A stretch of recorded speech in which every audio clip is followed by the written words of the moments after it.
Good morning, everyone, and welcome to the Higashi Honganji December Shotsuki service. As I say every time I'm up here, it's hard to believe that I believe this is the 9th Shotsuki service in 2020 that we've streamed virtually, and that all of you were unable to come to the temple. And while that obviously is a very sad thing for me, I hope that all of you are doing well at home and are staying safe. And with this recent surge, there are new safer at home and stay at home orders that are coming. And so please stay safe and stay as healthy as you can. And I know that the vaccine news is at least a positive, because it looks like it's coming soon. And so at least that'll hopefully sort of slow some of the surge that we're having, as well as if everyone participates and wears masks and socially distances, then hopefully we can see all of you here one day in the not too distant future. But anyways, I hope all of you are doing well. What I'd like to do is have Reverend Fujii read the names of the Shotsuki honorees for December.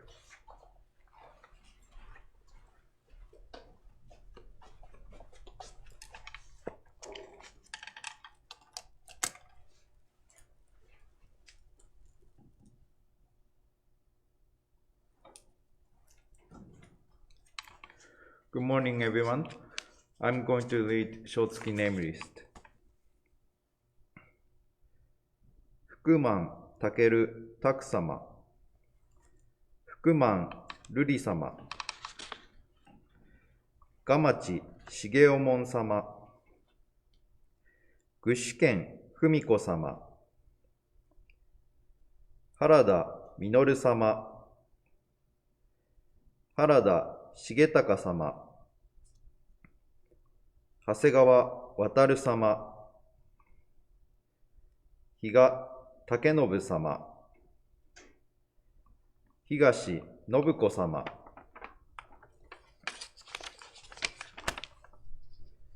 星重野様、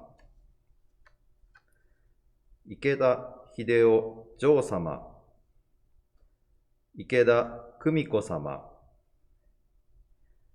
今村俊夫様、石垣明子様、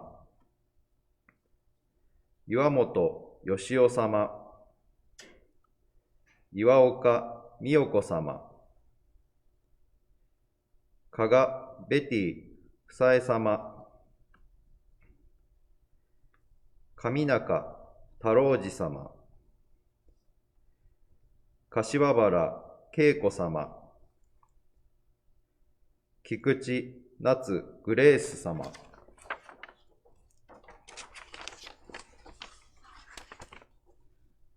木本文江様、小西末勝子様、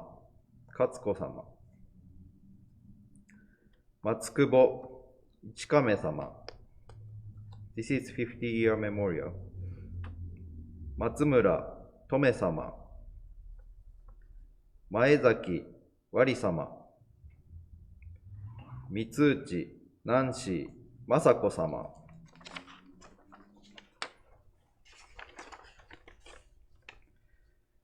向井ヘレン初代様、長野智恵様、西田敏子様、奥山正美様、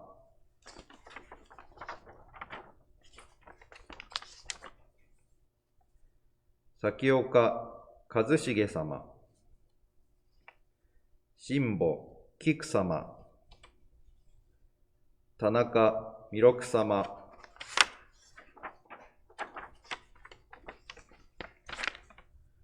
田中楽子様、田中節子様、田崎中様、富田ジョアン直美様、山田フローレンス志保子様、山田恒夫様、山本山本美恵子様。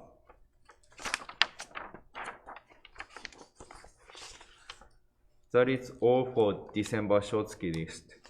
If there are mistakes or a name I missed, please let Temple staff know. Thank you.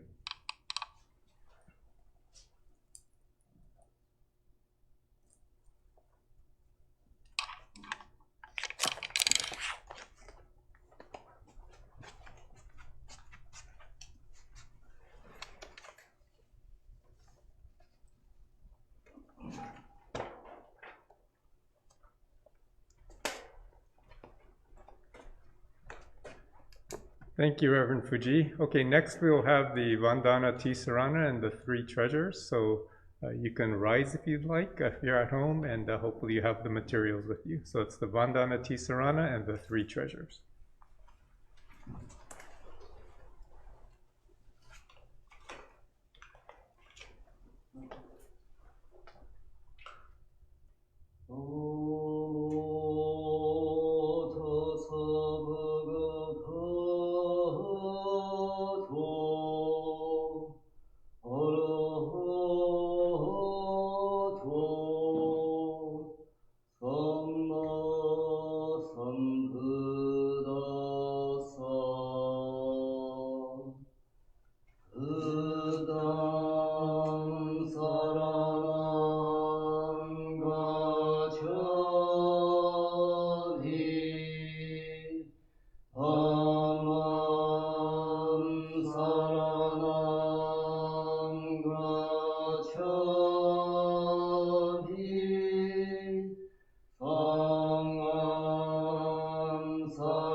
Difficult is it to receive life in human form, now we are living it.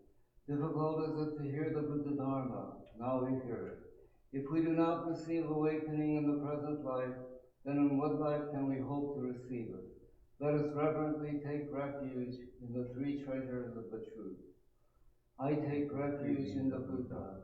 May we, together as one, begin on the great path of enlightenment, holding in our hearts the supreme aspiration. I take refuge in the Dharma. May we, together as one, enter the storehouse of the Dharma and attain true wisdom as deep as the ocean. I take refuge in the Sangha. May we, together as one, uniting in harmony, strive to live for the enlightenment of all beings. The incomparable, deep, and profound Dharma is difficult to encounter even through countless ages of kalpas. Now we are privileged to hear and receive it. Let us endeavor to thoroughly understand the true meaning of the Buddha Dharma. Namo Amida-butsu. Namo Amida-butsu.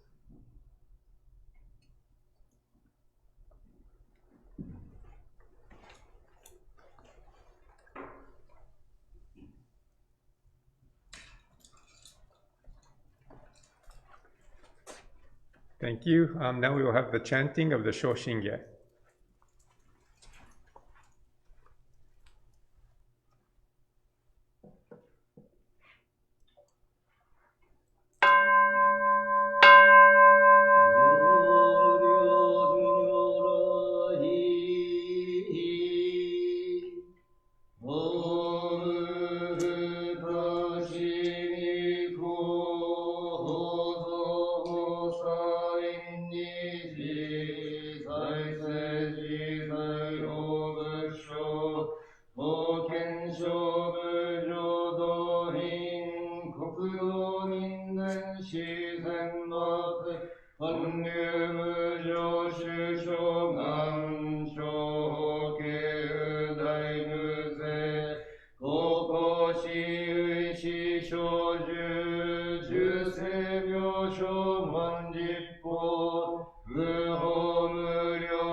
Shin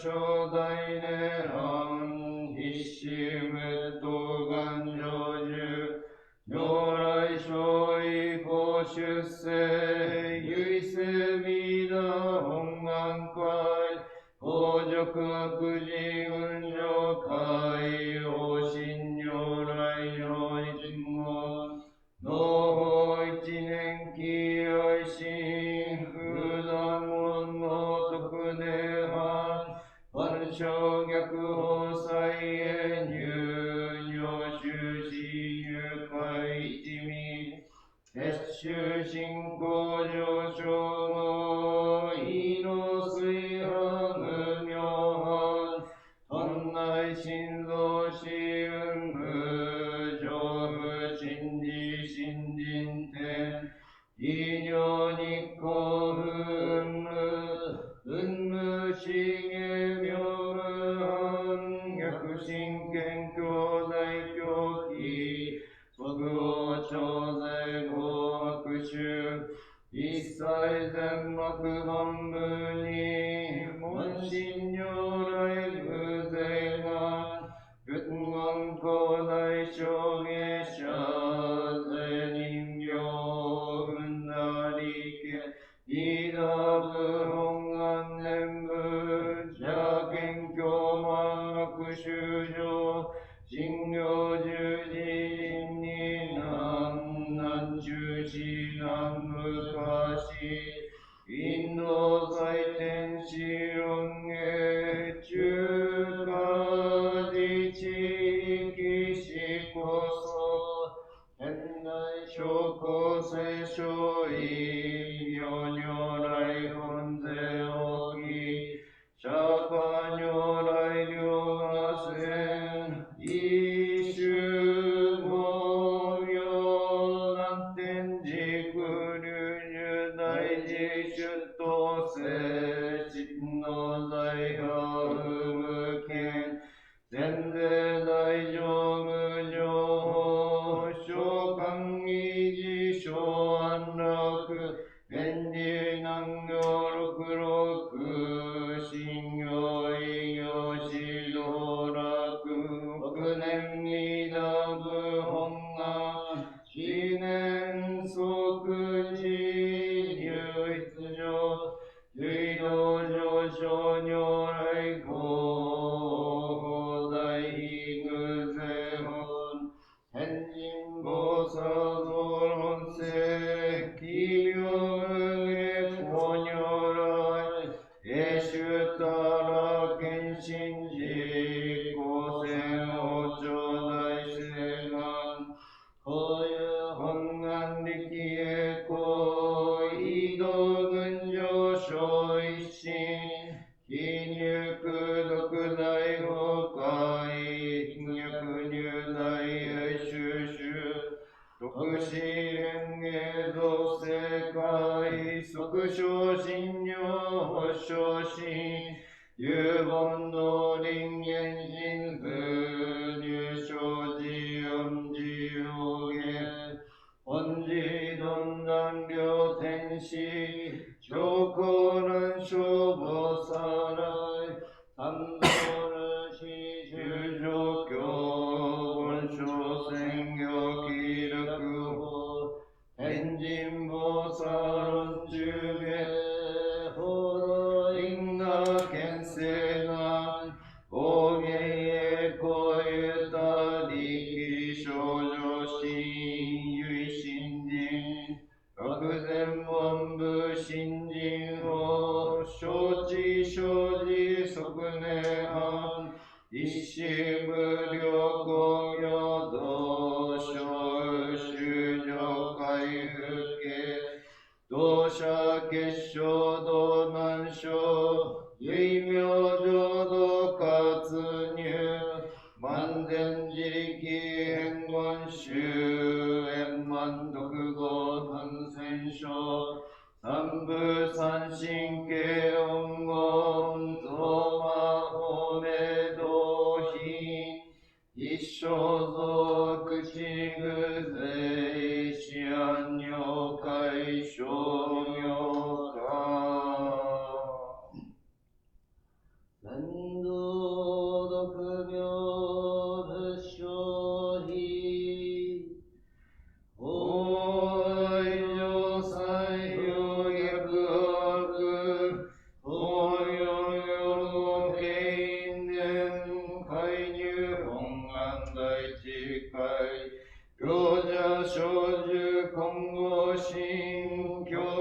一年相互、用意大と逆三人、即称保証市場楽、変身公開一大教、天気安女会一切、先祖終身安全人、法家二道小弁流、国十悪人優勝部、が薬剤費摂取中、本能証言水風権大非無権上昇が本次元空病仏教連民全幕本部に新宗教商工編集戦弱音願具悪性現来生じ臨伝芸決地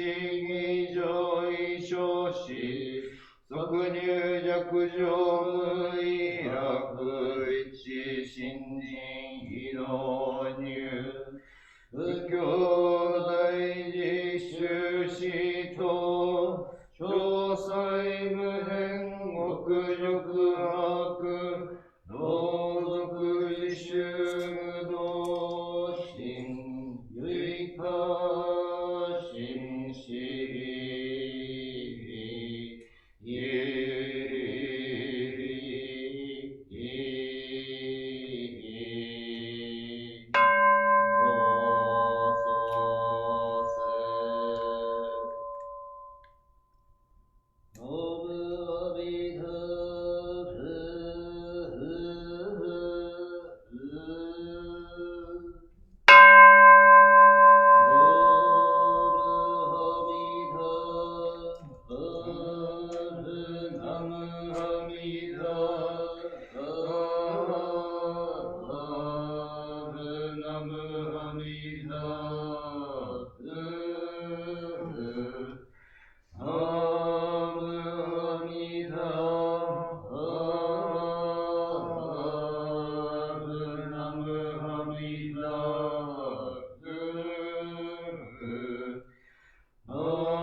南市義を奇妙せよ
Okay, thank you.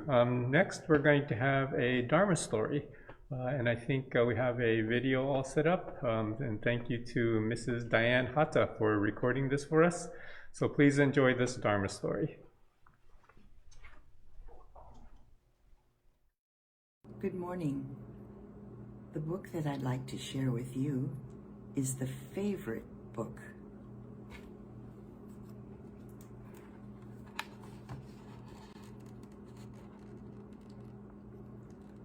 How do you choose a favorite, a best?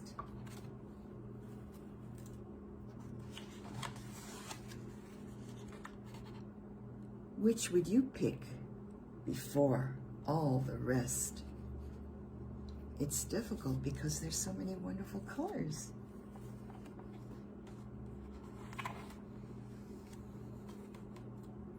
Do you examine, determine, inspect, measure, and weigh before you select?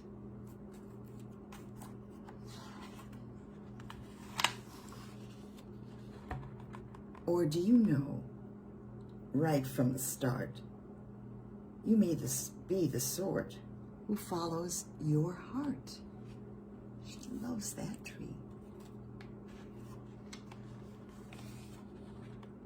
What gets your vote? I like this one with the chocolate.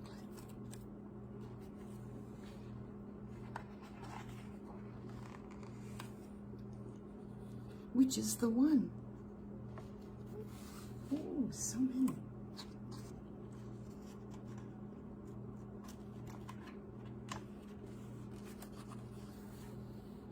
Maybe you'll realize your favorite is none. But some people like reptiles.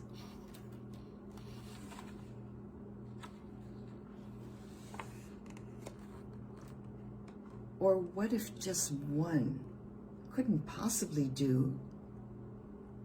Can you pick 2 or 3? Well, that's up to you.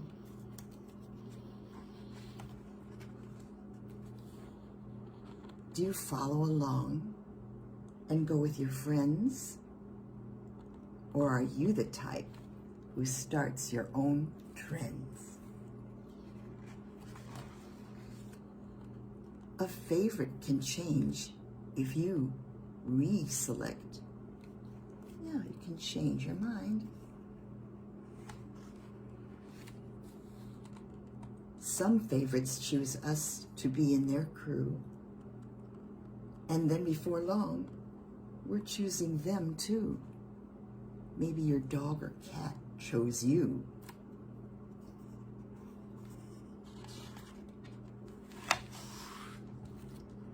The favorites we pick, the choices we make, become a part of us and the path we take.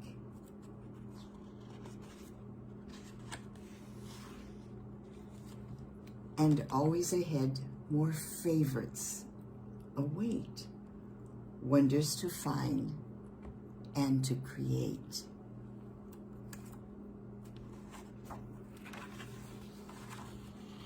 From here to the sea, to the sky above, there are so many things in this world you can love. And that's a great thing, isn't it? See you next time.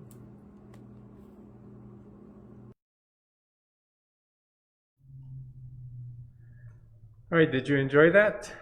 Thank you, Diane, for recording that for us. And we hope all of you kids and all of you adults enjoyed that. So next, we will have the Rinban deliver his Dharma talk.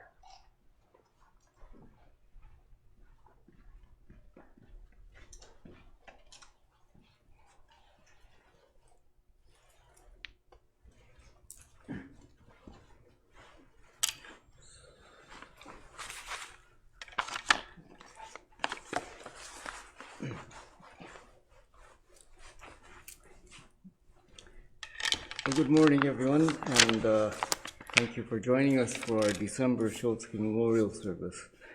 Already it's nearing the end of 2020, and I think we all agree that this year will go down as the most unusual and difficult year. Unfortunately, COVID-19 pandemic is as bad as it's been since the beginning in March. And now, as our chairperson mentioned, 9 months later, we continue to not be able to gather together here at our temple for our Sunday services. Today is our December memorial service, and I recognize so many dedicated members who supported our temple and continue to listen to the Buddha's teachings during their lives. It is an opportunity for us to remember them and to think about the wishes that they have for us and to make sure that we're doing the best we can to live up to those expectations. I've mentioned before that within 6 months from August, we would be expecting to increase the number of grandchildren we have from 1 to 4 within half a year, and yes, in this pandemic year. So especially during this year, I think I've been thinking about what kind of world we will be leaving to our children and to our grandchildren. We see increasing bad effects of global warming, increasing numbers and intensity of hurricanes and tornadoes, of wildfires here in California and now in the western half of the United States, extreme temperatures and so forth. And we see rising costs of housing and pretty much everything else that we need to live. And this past year has made those kinds of issues even more dire.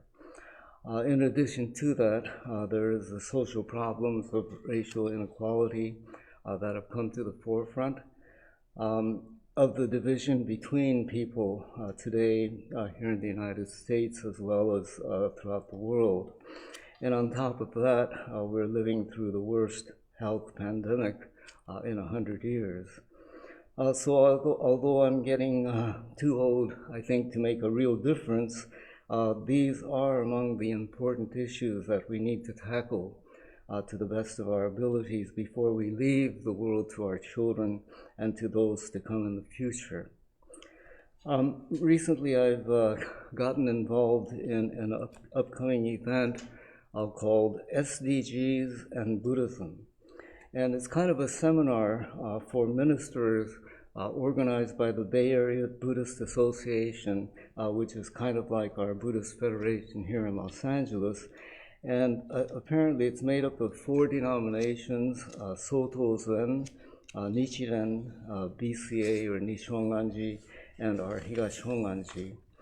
And Reverend Osa, who is up at our Berkeley Temple, is a member of this group, and they came up with an idea to have a seminar sometime this year on this topic of SDGs and Buddhism.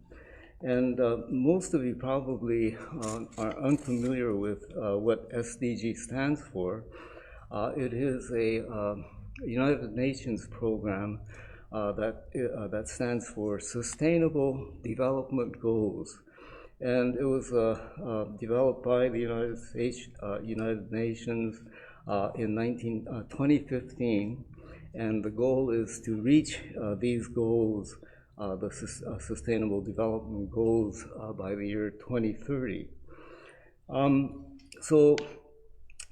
Well, I have no experience in this kind of, important topic, but I was asked to be one of the 3 speakers for the event. And so I had a lot to learn about the goals that the United Nations has set for the world to be completed in 2030. And so first of all, well, I can't talk about that effort in a very, detailed way, but I thought that I would introduce a little bit about what we're talking about. And so apparently back earlier in this millennium, in the 2000s, there was a Millennium Development Goals But then in 2015, they wanted to change the focus to include more goals. And in 2015, it became Sustainable Development Goals. And so there are like 17 of them. And the first one is no poverty. Second, zero hunger. Third, good health and well-being. Fourth, quality education. 5, gender equality.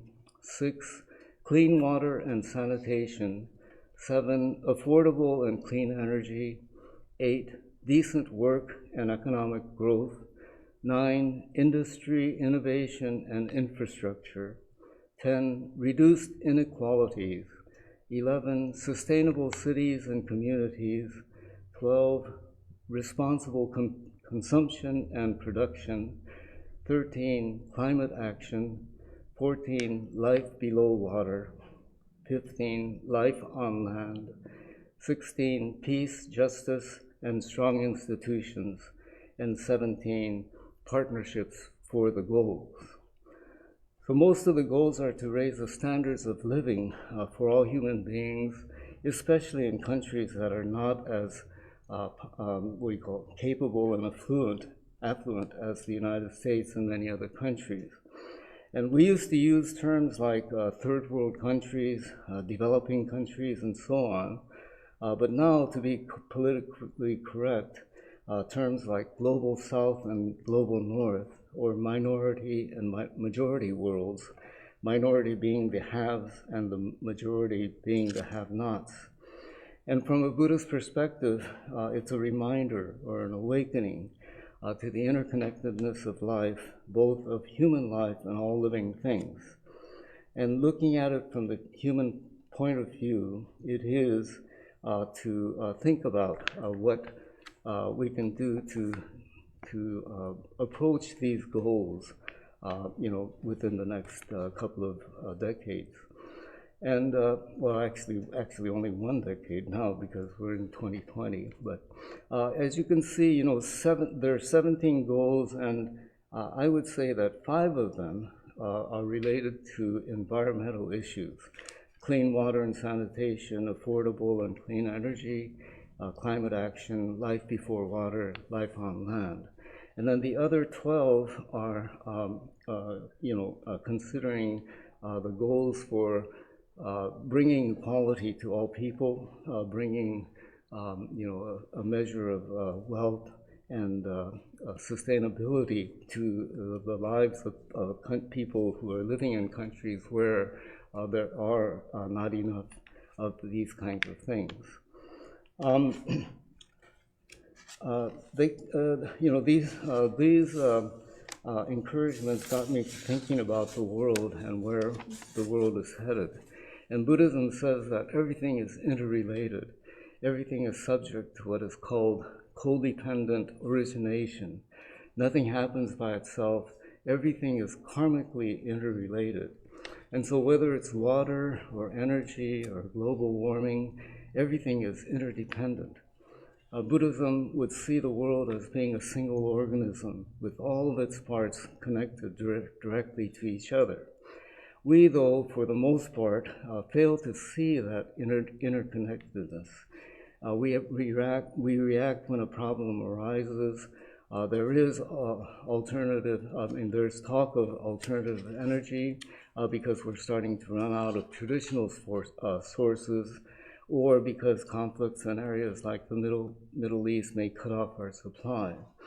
Others see the problem in terms of global warming and short and long-term effects that our lifestyles are creating. But still, all of those things are basically coming from a self-centered perspective. The question that we, living like in countries like the United States or Japan, might be asking is, how can we maintain our current lifestyles? How can we improve upon it?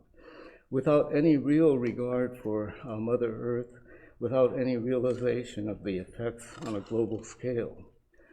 Buddhist attitudes about life in general, when we think about that, the Buddha was born, as you know, into a world a little over 2,500 years ago as a prince of a kingdom in the northern border of what is defined as India today.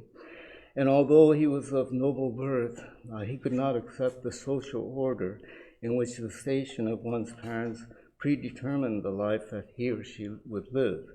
So eventually, when he made the decision to leave the palace and his destiny of becoming the next king, he sought to find a way of life that would reduce suffering for himself and for those less fortunate than himself.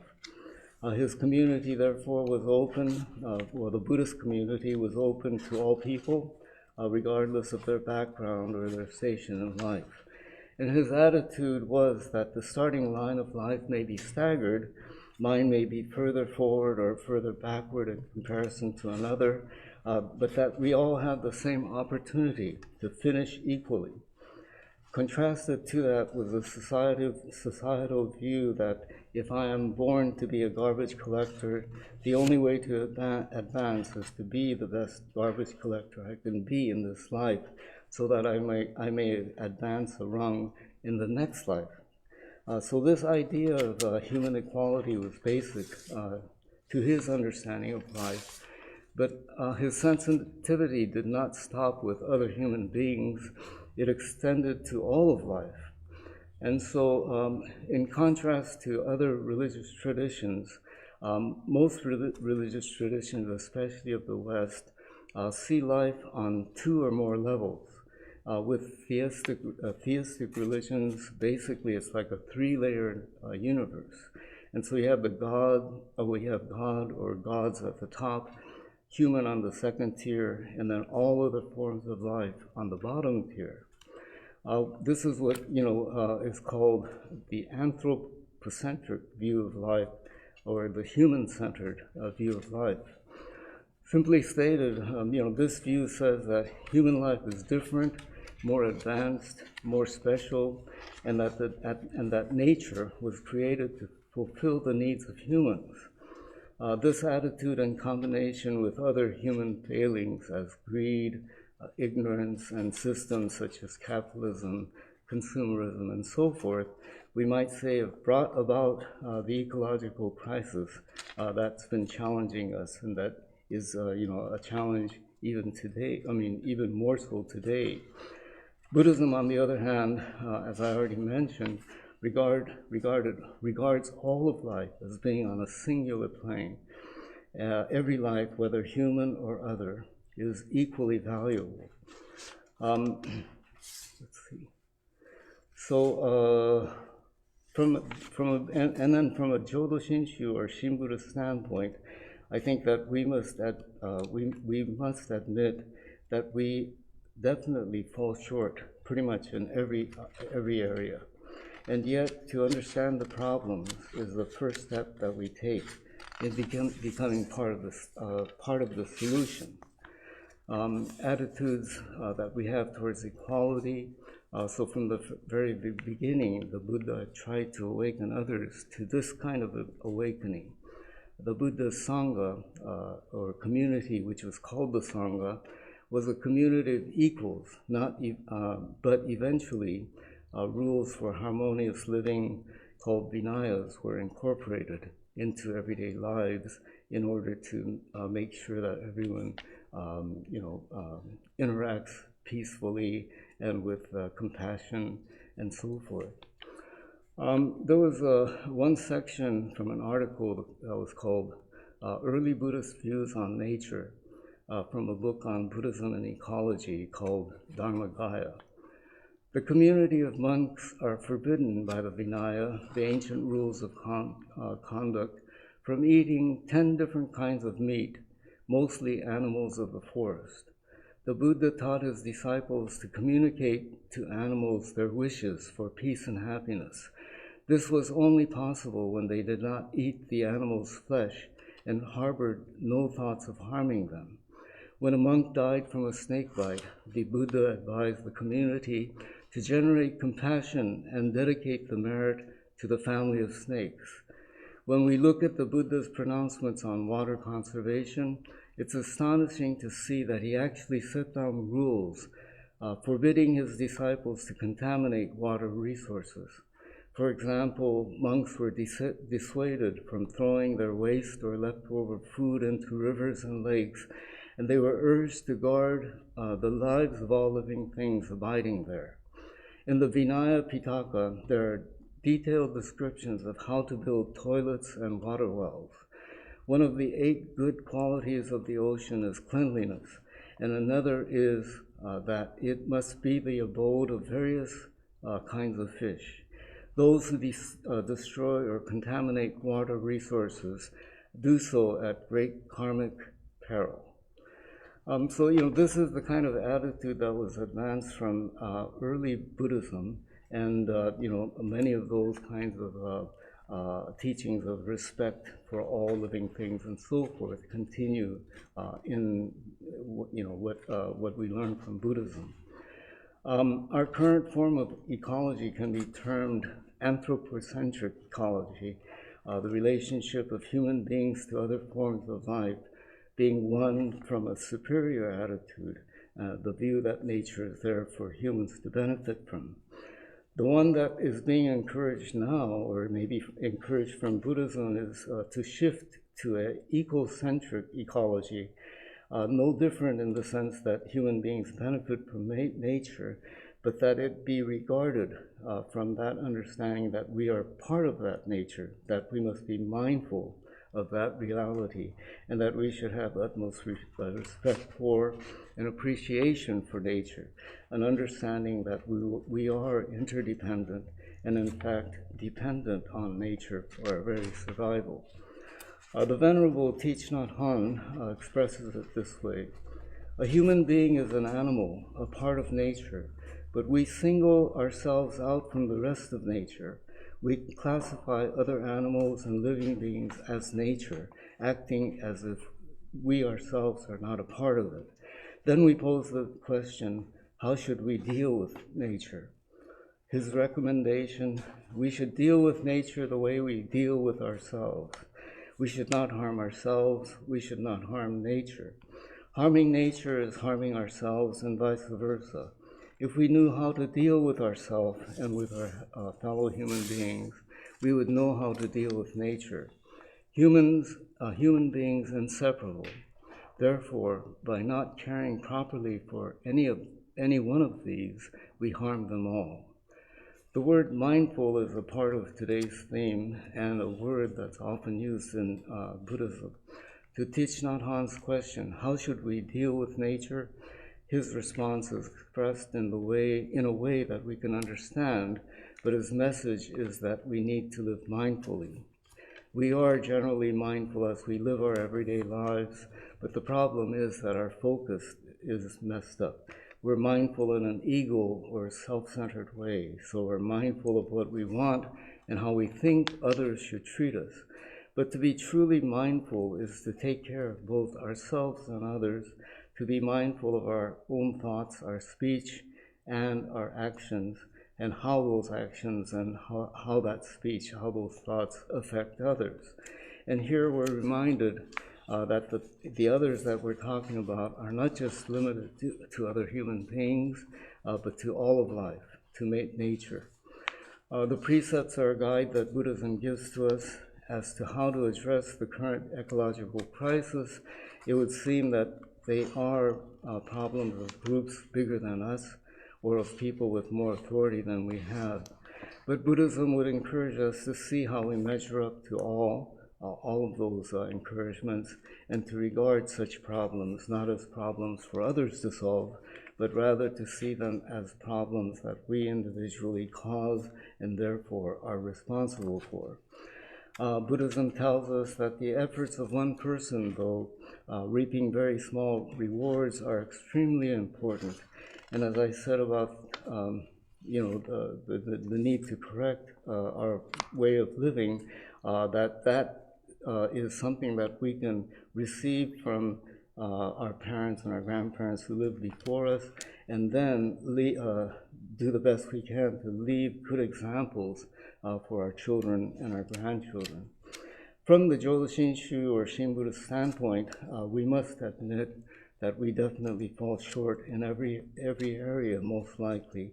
And yet, to understand the problems is the first step that we take in becoming part of the solution. Today, I've been, as I mentioned before, thinking about this lecture that I have to give to these ministers next Saturday. And so I've been thinking about those kinds of environmental issues and also human equality and so forth. Thank you for listening.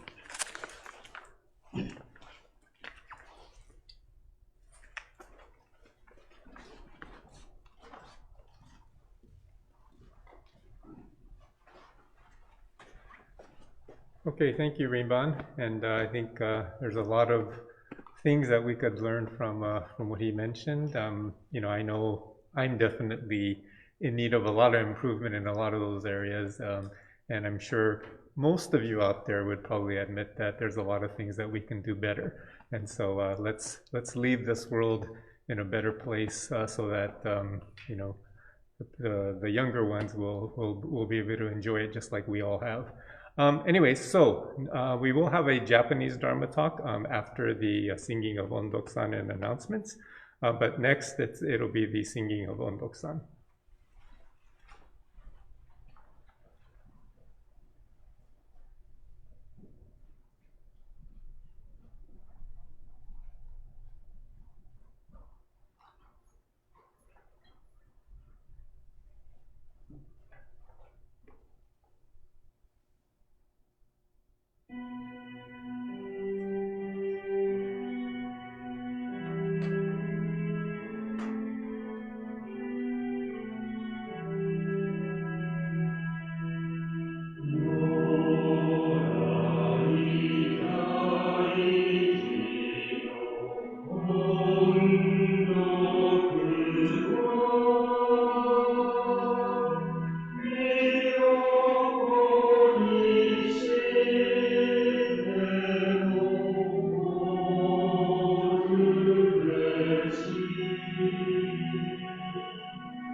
Okay, thank you.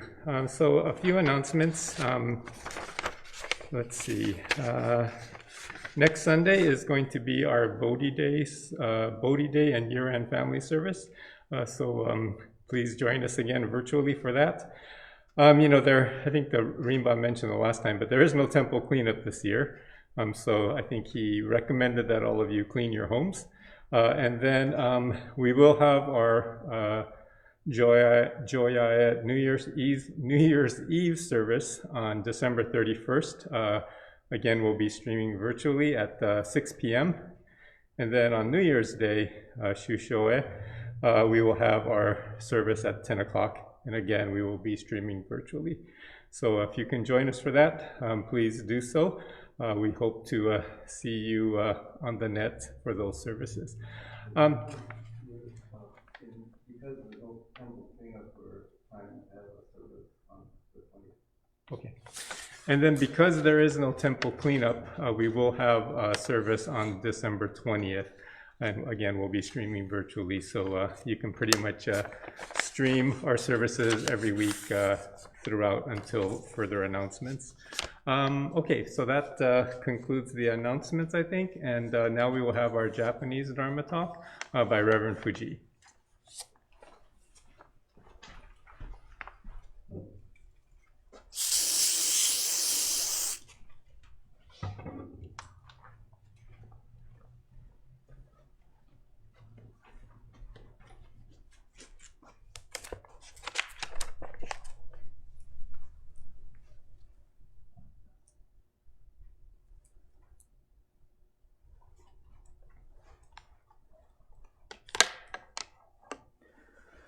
皆さんおはようございます。本日も、ロサンゼルス別院、小月法要にご参加くださいましてありがとうございます。早いもので、今年も12月になって、1年の最後の月に、なりました。例年ですと、アナウンスにもありましたように、大掃除であったりとか、餅つきであったりとか、そういったいろんな行事が12月にあると思うんですけども、実際にこうお寺に集まってそういった行事を、できないというのは少し寂しいような気もしますけども、早く、ワクチンなどが、ちゃんと広まって、また、いつも通り、お寺が再開できるのを、待ちたいなというふうに思ってます。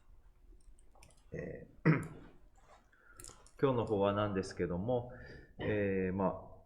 私たち、浄土真宗の教えについて、よくどういった教えなんですかということを聞かれますが、説明に少し困る時もあるわけですね。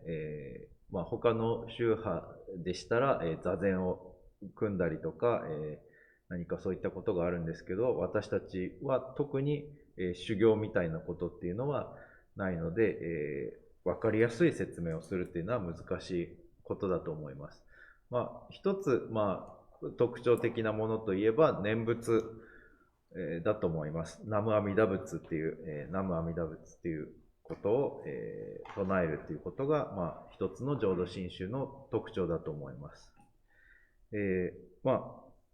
そういう念仏っていうのを、これを見てらっしゃる方は皆さん、東本願寺の、門徒メンバーだと思いますので、唱えるということを、されておると思いますけども、どういった時に念仏を唱えていますか？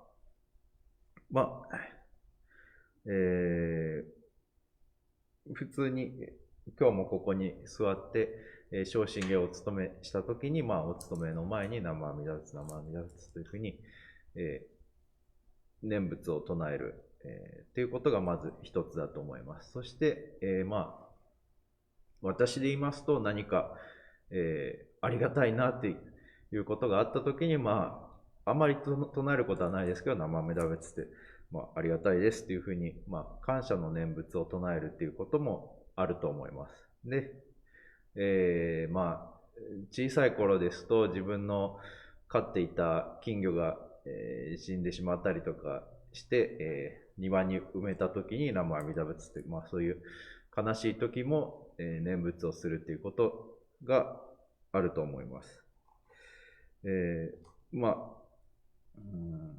そうは言いましても、やっぱり日常的に、念仏を唱えてる人っていうのは、浄土真宗の教えを聞いてる人であっても、そんなにいないんじゃないかなっていうふうに思います。そういうしっかり唱えてるっていう方もいると思うんですけども、唱えない、毎日何回も唱えてるっていう人はなかなか珍しいことだと思います。そういうのもやっぱりいいことがあった時とか、自分の調子がいい時に念仏を唱えたり、誰かに感謝をしたりっていう、ことっていうのはなかなかしやすいと思うんですね。いいことがあった時は仏様ありがとうっていうふうに、信じたり、神様でも一緒だと思いますけど、なんか自分にいいことがあった時にそういったものを信じるっていうことができると思います。逆に、何か悪いことが起きた時は、そういう、仏様とか神様っていうものを信じるっていうのはなかなか難しくて、自分の都合によってそういう念仏をするしない、仏様阿弥陀様を信じる信じないっていうものを、してしまうのが私たちなんではないかなというふうに思ってます。で、ただこちらに、ありますように阿弥陀様っていうのは、どういう存在なのか、知恵と慈悲を表しているとかそういうことも言いますけども、こういうふうに立っていらっしゃいますね。立ってるっていうのは、すぐにでも私たちに、駆け寄って、救いの手を差し伸べれるようにっていうふうなことも、言われたりしてます。そして、常に私たちのことを考えてくださっている、いつも私たちのことを願ってくださっている、そういったもの、私たちのことを、私たちはいつも阿弥陀様を拝んでいる、念仏をしているっていうふうに思いますけれども、実は私たちが念仏をしている時もしてない時も、ずっと私たちを拝んでくださるっていうのが阿弥陀様だと思います。というふうに言われています。言い換えると、常に私たちのことを考えて、救おうとされているというのが阿弥陀様の存在だというふうに言われております。で、こういったことがあります。一つ、紹介したい言葉があります。遠井義雄先生という方の言葉なんですけども、拝まないものも拝まれている。拝まない時も拝まれている。拝まないものも拝まれている。拝まない時も拝まれている。英語で言いますと、Even those who do not revere are held in reverence by the Buddha. Even when we do not revere, we are still held in reverence. っていうふうな言葉があるんですけども、仏様のことを拝まない人も、実は仏様の方から拝まれている。で、私たちが拝んでいない、念仏を唱えていないとか、そういう時でも、私たちというのは仏様によって拝まれている存在なんだっていうことが言われています。ですから、この教えっていうのは、阿弥陀様の存在、仏教の教えっていうのは我々を区別して、私たちはいいことがあったら信じる、悪いことがあったら信じないというふうになってしまいますけども、仏様っていうのは私たちがどういう考えを持ってたり、どういう宗教、この浄土真宗だけでもないですね。浄土真宗じゃなくて、別の仏教の宗派、キリスト教であったり、別の考えを持っている方々のこと、そういった方々も救おうとしている。そういう分け隔てなく仏教の教えを伝えようとしているっていうのが、阿弥陀さんの存在だっていうことがここに現れていると思います。拝まないものも拝まれているっていうことですから、浄土真宗の門徒で拝んでない人に対しても、拝まれている。で、浄土真宗じゃない別の宗教の人だって、拝まれている。そういうふうに、拝まれているっていうのは、その人のことを、気にかけて考えてくださってるっていうことだと思うんですけども、そういう宗教の違いであったりとか、国の違い、別の国に生まれてる、日本じゃない、日本に生まれてるであったりとか、あとは政治とか、この政党を応援してる人、この政党を応援してない人とか、そういう政治ももちろん関係なくて、どんな考えを持っている人でも、平等に、真実の教えっていうのを伝えようとしてくださっているのが阿弥陀様、つまり仏教の教えっていうのは、そういう分け隔てなく、伝えようとしているものだと思います。ですから、我々、僧侶っていう立場のものは、もちろん阿弥陀様ではなくて人間ですから、好き嫌いもありますし、気分のいい時悪い時で、言ってることも変わってしまうので、完璧にはできないんですけども、なるべくそういういろんな宗教の人であったりとか、いろんな国の人であったり、どんな政治的な考えを持っている人であったりしても、平等に接していくっていうことを目指さなければいけないと思います。ですから、そういういろんな、伊藤監督であれば、いろんなキリスト教であったり、いろんな仏教の諸宗派の方々とそういう交流を持ったりとか、そういうことを実際に行ってますし、また宗派としてもそういうことを行っていると思います。そして、そういう僧侶っていうのは、このお寺っていう場所をどういうふうにするべきかといったら、やっぱり阿弥陀さんの、教えのように、どういう宗教の人であっても、ここに入ってきていいと思いますし、どういう国の生まれの人であっても入ってきていいと思います。で、政治的に誰を信じてる、信じてないということがあっても、別に入ってきていいと思いますし、そういう誰もが平等に仏教の教えっていうのを聞ける場っていうのがお寺だと思います。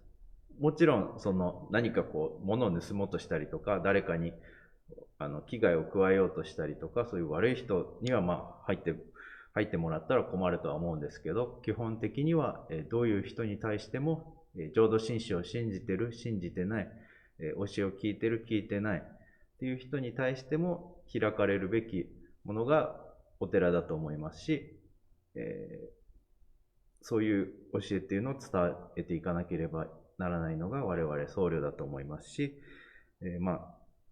そういった教えを聞いてる、メンバーの方でたくさん溢れるっていうことが、お寺として、活気があるということなんではないかなというふうに思います。ですから、この拝まないものも拝まれている、拝まない時も拝まれているっていうことは、ある意味阿弥陀様の教えですね。私たちが、その仏教の教えを聞いてる、聞いてないというのに限らず、いつでもどこでも私たちに仏教の教えを届けようとしてくださる、そういった働きがあるということを、忘れないようにしていかなければならないなというふうに思います。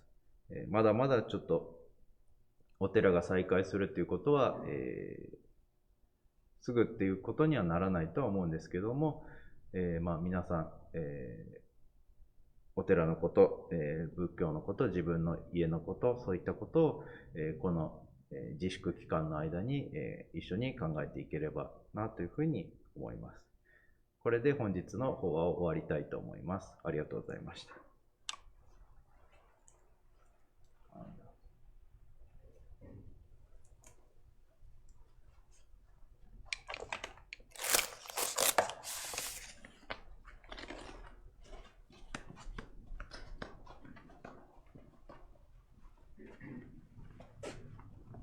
Okay, thank you, Reverend Fujii. That concludes our December Shotsuki service. Thank you all for joining us today. And as we mentioned, next Sunday will be our Bodhi Day year-end family service. So please join us for that. Enjoy the rest of your Sunday. Stay safe. Wear your masks, socially distance, and look forward to the vaccine coming soon. And one day I hope to see you all here again. So have a nice Sunday.